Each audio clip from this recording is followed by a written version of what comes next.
नमस्कार, मेरे YouTube channel पर आप सभी का स्वागत है। आज मैं आपको करवाने जा रही हूँ रचना के आधार पर शब्द के भेद।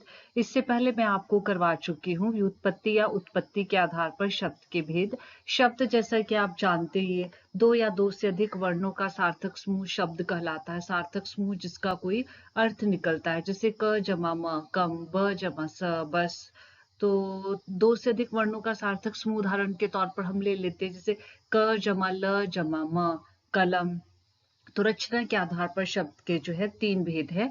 पहला है मूल शब्द, दूसरा है यौगिक शब्द और तीसरा है योग। मूल शब्द, जो शब्द किसी विशेष अर्थ के लिए रूढ़ हो जाए। कहने का भाव ये है कि उस शब्द का जो है अपना विशेष अर्थ होता है। अगर हम उस शब्द के टुकड़े करते हैं तो उसका कोई सार्थक अर्थ नहीं निकलता। सार्थक यानी जिसका कोई जो है अर्थ निकले। जैसे मैं आपको बोलती हूँ उदाहरण के तौर पर विद्यालय, तो विद्यालय के हम टुकड़े कर लेते हैं, विद्या जमा आल्य। विद्या का अर्थ आपको पता है पढ़ना और आल्य का अर्थ आपको पता है भवन। तो पढ़ने के लिए भवन, तो इनका अपना अपना अलग अर्थ निकला। लेकिन मूल शब्द में ऐसा नहीं होगा। जैसे उदाहरण के तौर पर मैंने आपको यहाँ पर कुछ शब्द दिए हैं, लोहा। अब इसके मैं टुकड़े करती हूँ, लो जमा हा। तो लो का अपना कोई पृथक अर्थ नहीं निकल रहा है, ना हा का अपना पृथक अर्थ निकल रहा है। जब इन दोनों को जोड़ रहे तो फिर इसका जो है अपना एक विशेष अर्थ निकल रहा है कि लोहा किसी वस्तु का नाम है।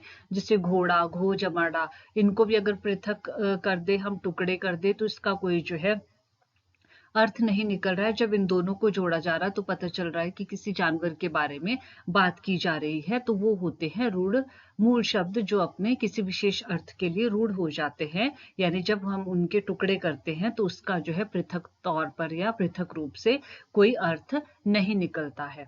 नंबर 2 है यौगिक शब्द। दो शब्दों या शब्दांशों के योग से बने शब्द जो है यौगिक शब्द कहलाते हैं।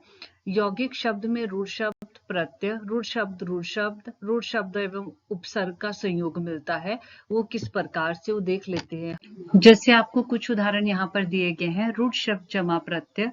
रूढ़ शब्द आपको मैंने बताया जो किसी विशेष अर्थ के लिए रूढ़ हो जाए, अर्थात जिनके टुकड़े करने पर जो है उसका अर्थ नहीं निकल पाता है। और प्रत्यय होता है पीछे जुड़ने वाले शब्दांश। तो यहाँ पर शब्द दिया गया है नम्रता, तो इसमें रूढ़ शब्द है नम्र, यानी इसके टुकड़े करेंगे तो उसका कोई सार्थक अर्थ नहीं निकलेगा और इसके पीछे जो है ता प्रत्यय का प्रयोग किया गया है।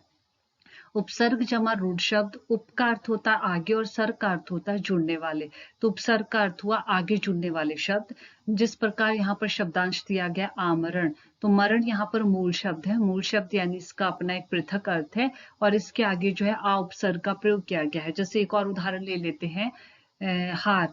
हार यानी किसी से हार जाना, या गले में जो हम पहनते हैं, गले में पहनने वाला नेकलेस या हार, तो उसके आगे अगर उपसर्ग का हम प्रयोग कर दे, उप जमा हार उपहार, तो इसका अर्थ जो है पूरी तरह से जो है बदल गया, जिसका अर्थ जो है गिफ्ट हो गया। अगला एक और उदाहरण है रूढ़ शब्द जमा रूढ़ शब्द। रूढ़ सेना, रूढ़ शब्द सेना प्लस पति। तो सेना का अपना अलग अर्थ है और पति का अपना अलग अर्थ है, तो दोनों को मिलाकर बन गया सेनापति।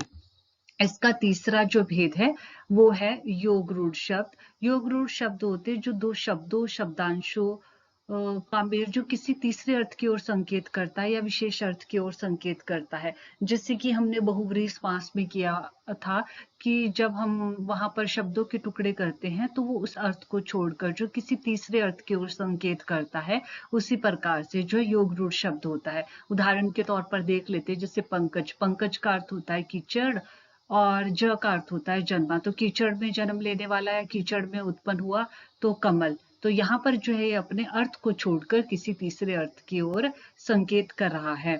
आज के लिए इतना ही। अगर आप लोगों को मेरे वीडियोस पसंद आ रहे हैं तो प्लीज लाइक, शेयर और सब्सक्राइब करना ना भूलें। धन्यवाद।